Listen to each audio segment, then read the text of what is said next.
వీక్షిస్తున్న తెలుగు ప్రేక్షకులందరికీ నమస్కారం. ఒక్క ఉద్యోగిని కూడా తొలగించమంటున్న ప్రభుత్వం, ఏపీ ప్రభుత్వం. పెండింగ్లో ఉన్న జీతాలు కూడా ఇచ్చేస్తామంటున్న ప్రభుత్వం. మరి వివరాలు చూసేద్దాం. మొదటిసారిగా ఛానల్ చూస్తున్నట్లయితే సబ్స్క్రైబ్ చేసుకుని వీడియోని లైక్ చేయండి. మరిన్ని అప్డేట్స్ కోసం ఛానల్ని ఫాలో అవ్వండి.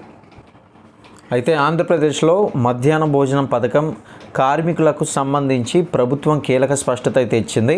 ఇటీవలే స్మార్ట్ కిచెన్లు ఏర్పాటు చేయడం వల్ల ప్రస్తుతం పనిచేస్తున్న మధ్యాహ్న భోజన కార్మికుల ఉద్యోగాలు ఏవైతే ఉన్నాయో పోతాయనే ప్రచారం అయితే జరుగుతున్న నేపథ్యంలో ప్రభుత్వం అలాంటివి ఏది కూడా ఉండదని చెప్పేసి క్లారిటీ ఇచ్చేసింది. ప్రభుత్వం ఎన్నో ఏళ్ళుగా ప్రభుత్వ పాఠశాలల్లో సేవలు అందిస్తున్న వంట కార్మికులను తొలగించే ఉద్దేశం ఏమాత్రం కూడా ప్రభుత్వానికి లేదని, వారి ఉపాధికి ఎలాంటి ఇబ్బందులు కూడా కలగకుండా చర్యలు తీసుకుంటామని, అదేవిధంగా జీతాలు యథావిధంగా పెండింగ్లో ఉన్నా కూడా ఇస్తామని కూడా స్పష్టం చేసింది.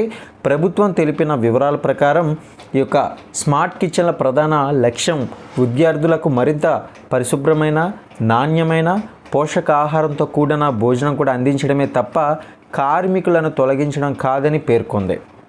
పైగా ఈ యొక్క కొత్త విధానం ద్వారా మహిళలకు, ఇతర పేద కుటుంబాలకు అదనపు ఉపాధి అవకాశాలు కూడా కల్పించేలా ప్రణాళిక రూపొందిస్తున్నట్లు వివరించింది. అలాగే మధ్యాహ్న భోజన కార్మికుల గౌరవ వేతనం విషయంలో కూడా ప్రభుత్వం అయితే స్పందించడం జరిగింది. పెండింగ్లో ఉన్న చెల్లింపులను ఇప్పటికే విడుదల చేస్తున్నామని, కార్మికుల సంక్షేమానికి ప్రభుత్వం కట్టుబడి ఎప్పటికప్పుడు ఉందని కూడా తెలిపింది. వారి జీవనోపాధికి ఎలాంటి నష్టం కూడా జరగకుండా అన్ని చర్యలు తీసుకుంటామని మరోసారి స్పష్టం చేసింది. మొత్తంగా చూస్తే స్మార్ట్ కిచెన్ల అమలు వల్ల మధ్యాహ్న భోజన పథకం కార్మికుల ఉద్యోగాలు పోవని, వారి సేవలు కొనసాగుతాయని స్పష్టం చేసింది.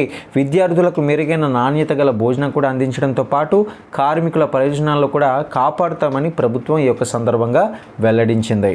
మరిన్ని అప్డేట్స్ కోసం ఫాలో అవ్వండి.